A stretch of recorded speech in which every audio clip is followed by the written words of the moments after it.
ചൂരൽമലയെയും മുണ്ടക്കയെയും അവഗണിച്ച കേന്ദ്ര സർക്കാരിനെതിരെയുള്ള പ്രതിഷേധം ഡൽഹിയിൽ ആളിക്കത്തുമ്പോൾ ഇവിടെ ചൂരൽമലയിലുള്ളവരും പ്രതിഷേധത്തിലാണ്. ഇന്ന് വൈകുന്നേരം നടക്കുന്ന പഞ്ചായത്ത് തല കേന്ദ്രീകരിച്ചുള്ള സമരത്തിൽ ഇവരെല്ലാം പങ്കാളികളാകും. ഏട്ടാ, ചൂരൽമലയിൽ നിന്നുള്ള ആളാണ് അല്ലേ? എന്താണ് പറയുന്നത്? എൻ്റെ 3 മക്കൾ മരിച്ചു പോയിട്ടുണ്ട്. അതുപോലെ പൈസ നമുക്ക് കിട്ടിയിട്ടില്ല. പിന്നെ ഞങ്ങൾക്ക് എനിക്കും ഡൽഹിയിൽ നടക്കുന്ന സമരം കേന്ദ്രത്തിന്റെ സഹായം എന്തും കിട്ടിയിട്ടില്ല. അതൊന്നും കിട്ടിയിട്ടില്ല. ഒരു പൈസയും നമുക്ക് കിട്ടിയിട്ടില്ല. നമ്മളെ 3 മക്കൾ ഇവിടെ മരിച്ചു പോയിട്ടുണ്ട്. ഒരു ഇതുമില്ല. ഞങ്ങൾക്ക് ജീവിക്കാൻ തന്നെ മാർഗം. ഞാനും ഭാര്യയും പണിയില്ല, വെറുതെ പെൻഷൻ വാങ്ങിയിട്ടിരിക്കുക. അവിടെ വേറെ ഒരു സർക്കാരിൻ്റെ ഒരു സഹായം കിട്ടിയിട്ടില്ല ഇതുവരെ. കേന്ദ്രത്തിൽ നടക്കുന്ന സമരത്തെക്കുറിച്ച് എന്താ പറയുന്നത്? ഇടതുപക്ഷം അത് പൈസ 2000 കോടി കിട്ടണമല്ലോ. അത് കിട്ടിയേ പറ്റുള്ളൂ, അല്ലാണ്ട് കേരളത്തിനൊന്നും ചെയ്യാൻ പറ്റൂല. അതാണ് ഇതുവരെ ബാക്കി കാര്യങ്ങളൊക്കെ തന്നെ, അതായത് ക്യാമ്പുകളിലും ഒക്കെ ഉള്ള കാര്യങ്ങളൊക്കെ തന്നെ കൃത്യമായി നടന്നു. ക്യാമ്പുകളിലുള്ള കാര്യങ്ങളൊക്കെ കൃത്യമായി തന്നെ നടന്നു.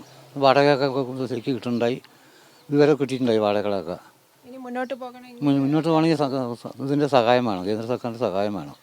ഇന്നത്തെ സമരത്തിൽ പങ്കാളിയോ? ഒന്ന് പോകണം, സമരത്തിന് പോകണം. എൻ്റെ പേരെന്താ? പേര് സ്വാമിനാഥൻ. ചൂരൽമലയിൽ തന്നെ? ഇവിടെ തന്നെ താമസം. വീടിൻ്റെ ഫ്രണ്ടൊക്കെ ഇടിഞ്ഞു പോയിക്കുന്നത് നമ്മളെ. കെട്ടിത്തരാൻ വേണ്ടി ഇതുവരെ തന്നിട്ടില്ല. അതൊന്നും ചെയ്തു തന്നില്ല ഇതുവരെ. മഴ പിടിക്കാനായിക്കണം. സർക്കാരിൻ്റെ പ്രൊജക്റ്റിൽ അതൊന്നും ചെയ്ത് ഇതുവരെ കിട്ടിയിട്ടില്ല. അതൊന്നും ചെയ്ത് കിട്ടിയാൽ ഉപകാരമായിരുന്നു.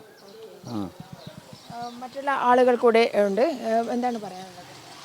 എനിക്ക് പറയാനുള്ളത് കഴിയുന്നത് വേഗം സർക്കാർ ഇതിൽ ഇടപെട്ടുകൊണ്ട് ഇപ്പോൾ ഇതിൽ മറ്റുള്ള ആൾക്കാർ ഇതിൽ നിന്ന് മുതലെടുക്കാൻ നടക്കുന്നുണ്ട്. രാഷ്ട്രീയപരമായിട്ടേ ഇടതുപക്ഷത്തിനെതിരായിട്ട് മുതലെടുക്കാൻ നടക്കുന്നുണ്ട്. അത് ഒഴിവാകണമെങ്കിൽ കുറച്ചും കൂടെ സ്പീഡിൽ നമ്മുടെ ഈ പുനരധിവാസം നടത്തണം എന്നുള്ളതാണ് എൻ്റെ അഭിപ്രായം. ഇന്നത്തെ സമരത്തെക്കുറിച്ച് എന്താ പറയുക? ഇന്നത്തെ സമരം എന്ന് പറഞ്ഞാൽ നമ്മൾക്ക് കിട്ടേണ്ട ആനുകൂല്യങ്ങൾക്ക് വേണ്ടിയുള്ള സമരം, അത് തീർച്ചയായിട്ടും നടത്തണം തന്നെയാണ് എൻ്റെ അഭിപ്രായം. അല്ല, വൈകുന്നു എന്ന് പറയുന്നു, പക്ഷേ ഇത് സമയബന്ധിതമായി നടപ്പിലായിക്കൊണ്ടിരിക്കുകയാണ്. അതായത് പഠന റിപ്പോർട്ടുകൾ തയ്യാറാക്കണം, നിങ്ങളുടെ പുനരധിവാസ ക്യാമ്പുകൾ ഓരോ ഘട്ടം ഘട്ടമായിട്ട് നടപ്പിലായിക്കൊണ്ടിരിക്കുകയാണ്. അതിനെക്കുറിച്ച് അത് നല്ല കാര്യമാണ്. സർക്കാരിൻ്റെ എല്ലാ കാര്യങ്ങളും ആകുമ്പോൾ കുറച്ച് പല നൂലാമാലകളുണ്ടാവും. അതൊക്കെ ഒരു ചെറിയ ഇനിയെങ്കിലും വൈകാതെ സർക്കാരിന് വേണ്ടിയാണ് പറയണത്. എല്ലാ കാര്യങ്ങളും വൈകിട്ടില്ല, എന്നാലും ഇനിയും വൈകാതെ മറ്റുള്ളവരെ എന്താ പറയുക, മറ്റുള്ള ആകാംക്ഷകളൊക്കെ ഒഴിവാക്കി കിട്ടുമോ ഇല്ലേ എന്നുള്ള അതുണ്ടല്ലോ, അത് ഒഴിവാക്കിക്കൊണ്ട് പെട്ടെന്ന് നടത്താനുള്ള നടപടി സർക്കാരിൻ്റെ ഭാഗത്തുണ്ട്. അതൊന്ന് സ്പീഡാക്കണം എന്ന് മാത്രം. ഇപ്പോഴത്തെ ഒരു സമരം കേന്ദ്രത്തിൽ നിന്നും ഇതുവരെ വിഹിതമൊന്നും കിട്ടിയിട്ടില്ല. തീർച്ചയായിട്ടും നമ്മൾ പറ്റിക്കുക എന്നുള്ളൊരു രൂപത്തിലായിരുന്നു കേന്ദ്ര ഗവൺമെൻറ്റിൻ്റെ ഇടപെടൽ. അത് ഇനിയും ഒരു സമരം ചെയ്തുകൊണ്ട് കേന്ദ്രത്തിൽ നിന്ന് കിട്ടാവുന്ന സംഖ്യ 2000 കോടിയോ 2000 കോടി അല്ലെങ്കിൽ അതിൽ കുറഞ്ഞതായാലും എന്തായാലും കിട്ടണം എന്നുള്ളതാണ് എൻ്റെ അഭിപ്രായം. ഇപ്പോൾ നൽകിയിരിക്കുന്നത് വായ്പ മാത്രമാണ്, ദുരിതാശ്വാസ. അത് ഒരിക്കലും ഒരു ശാശ്വതമല്ല.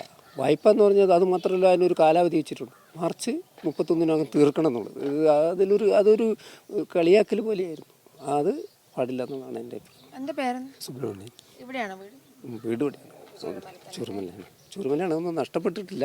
നഷ്ടപ്പെടാത്ത എൻ്റെ അഭിപ്രായമാണ് ഞാൻ പറഞ്ഞത്. ചൂരൽമല വാസി. എൻ്റെ പേരെന്താ? അപർണ. അപർണയ്ക്ക് എന്താ പറയാനുള്ളത്? ഇന്ന് നടക്കുന്ന LDFൻ്റെ ഡൽഹിയിലുള്ള സമരം, അതുപോലെ 4 മണിക്ക് ഇവിടെ സമരം വെച്ചിട്ടുണ്ട് പഞ്ചായത്തുകൾ കേന്ദ്രീകരിച്ച്, അതിനെക്കുറിച്ച് എന്താ പറയുന്നത്? നിലവിലൊരു പ്രതീക്ഷയാണ് ഇതുമായി ബന്ധപ്പെട്ടിട്ടുള്ളത്. കാരണം നിരന്തരമായിട്ട് നമ്മളെ കേന്ദ്രം അവഗണിക്കുന്നതുമായി ബന്ധപ്പെട്ടിട്ട് നമ്മൾ വലിയ പ്രയാസമാണ് നേരിടുന്നത്. ഒരു ശത്രുതാ മനോഭാവമാണ് കേന്ദ്രം നമ്മളോട് പുലർത്തിക്കൊണ്ടിരിക്കുന്നത് എന്നാണ്. അപ്പോൾ ഇവിടെയുള്ള അതിൻ്റെ ഭാഗമായിട്ട് ഇവിടെയുള്ള ജനതയാണ് അതിൻ്റെ പ്രയാസം അനുഭവിക്കുന്നത്. അപ്പോൾ ഇന്ന് നടക്കുന്ന സമരം നമുക്ക് തീർച്ചയായിട്ടും ഒരു പ്രതീക്ഷയാണ്. എന്തെങ്കിലും ഭാവിയിലേക്ക് നമുക്കത് പ്രയോജനകരമാവുമെന്ന് പ്രതീക്ഷിക്കുന്നു. നിലവിൽ ഈ പറഞ്ഞ പോലെ തന്നെ കേരള ഗവൺമെൻറ്റിനെ കൊണ്ട് മാത്രം ഇത് പുനരധിവാസം സാധ്യമാവില്ല എന്നുള്ളത് നമുക്കറിയാവുന്ന കാര്യമാണ്. എത്രത്തോളം നമുക്ക് അവർ സപ്പോർട്ട് തന്നാലും കേന്ദ്രത്തിൻ്റെ സപ്പോർട്ടും കൂടി നമുക്ക് ആവശ്യമാണ്. അപ്പോൾ ആ രീതിക്കുള്ള മാറ്റങ്ങൾ വരുമെന്ന് പ്രതീക്ഷിക്കുന്നു. അന്ന് പ്രധാനമന്ത്രി ഇവിടെ ഫോട്ടോഷൂട്ട് നടത്തിയിരുന്നു. ഒരു ഷോ ഓഫാണ്. ഇപ്പം നമ്മൾ പറയുമ്പോൾ ഈ പറഞ്ഞ പോലെ തന്നെ നൈസമോളെ വന്നിട്ട് ഉമ്മ വെക്കുകയും തലോടുകയൊക്കെ ചെയ്തപ്പോൾ നമുക്കൊരു പ്രതീക്ഷയാണ് തന്നത്. നമുക്ക് എന്തോ മാറ്റം വരാൻ പോകുന്നു, നമ്മൾ ചേർത്ത് നിർത്താൻ പോകുന്നു എന്നുള്ളൊരു പ്രതീക്ഷ ഉണ്ടായിരുന്നു. പക്ഷെ നിലവിൽ ഇതൊക്കെ അസ്തമിച്ച് നിൽക്കുന്നതാണ്. ഇപ്പോഴാണെങ്കിൽ സമരം നടക്കുമ്പോഴാണെങ്കിലും കേരളം എന്ന സംസ്ഥാനമാണ് നടത്തുന്നത് എന്നുള്ളതുകൊണ്ട് ഇത് കിട്ടാൻ വേണ്ടിയിട്ടുള്ള സാധ്യത വളരെ കുറവാണെന്ന് നമുക്കറിയാം. എന്നാലും പൊരുതുക എന്നുള്ളൊരു സാധനമാണ്. എങ്ങനെയെങ്കിലും നമ്മുടെ അവകാശമാണ് ഇത്. നമ്മളും ഇന്ത്യയിലുള്ള ഒരു സംസ്ഥാനമാണല്ലോ, നമുക്കും അവകാശങ്ങൾ നേടിയെടുക്കാൻ വേണ്ടി പറ്റും. സമരത്തിലൂടെയെങ്കിലും പറ്റണം എന്നുള്ള സാധനമാണ്. അന്ന് വന്ന സാധനങ്ങളൊക്കെ ഇത് പറഞ്ഞ പോലെ തന്നെ ഇവിടെ വന്നപ്പോൾ നമുക്ക് നേരിട്ട് വരുന്നു, കേന്ദ്രത്തിൽ നിന്ന് വരികയാണ്. നമ്മൾ നേരിട്ട് ഇവിടെ വന്നിട്ട് നമ്മളെ ചേർത്ത് നിർത്തുകയാണ്.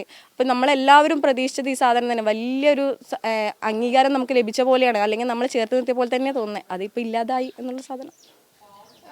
ഇന്ന് നടക്കുന്ന സമരത്തെക്കുറിച്ച്, വൈകുന്നേരം നടക്കുന്ന സമരത്തിൽ പങ്കാളിയാവുന്നില്ലേ? തീർച്ചയായും പങ്കാളിയാവുന്നുണ്ട്. കാരണം നമ്മളെ നാടിന് വേണ്ടിയിട്ടുള്ള സമരമാണ്. ഞാൻ ഈ നാട്ടുകാരിയാണ്. അപ്പോൾ തീർച്ചയായും പങ്കാളിയാവുന്നുണ്ട്. മാറ്റങ്ങൾ സൃഷ്ടിക്കപ്പെടും എന്ന് തന്നെയാണ് വിചാരിക്കുന്നത്. ഇതാണ് കേന്ദ്രത്തോടുള്ള ചൂരൽമലയിലെ ജനങ്ങളുടെ അഭിപ്രായം. അവർ കാര്യങ്ങൾ വ്യക്തമായി മനസ്സിലാക്കി തുടങ്ങിയിരിക്കുന്നു. അന്ന് ഇവിടെ വന്ന് പ്രധാനമന്ത്രി ഷോ ഓഫ് നടത്തുകയായിരുന്നു. അതിനുശേഷം ഇതുവരെ കേന്ദ്രത്തിൽ നിന്നും ഒരു സഹായവും ലഭിക്കാതെ കേരളം നൽകിയ സഹായം കൊണ്ട് മാത്രം മുന്നോട്ട് പോയിക്കൊണ്ടിരിക്കുകയാണ്. അത് മാത്രം പോരാ, നമ്മളുടെ അവകാശങ്ങൾ നേടിയെടുക്കണം എന്നുള്ള ബോധം അവരിലുണ്ട് എന്നുള്ളതാണ്. എത്ര രാഷ്ട്രീയ കളി കളിച്ചാലും അവർ ഈ സമരത്തിൽ നിന്ന്, ചൂരൽമലയിലെ ആളുകൾ ഈ സമരത്തിൽ നിന്നും പിന്നോട്ടില്ല എന്നുള്ളത് തന്നെയാണ് വ്യക്തമാകുന്നത്. ചൂരൽമലയിൽ നിന്നും ക്യാമറാമാൻ ഫിറോഷ് കൂട്ടാലയുടെക്കൊപ്പം PV ജോഷില.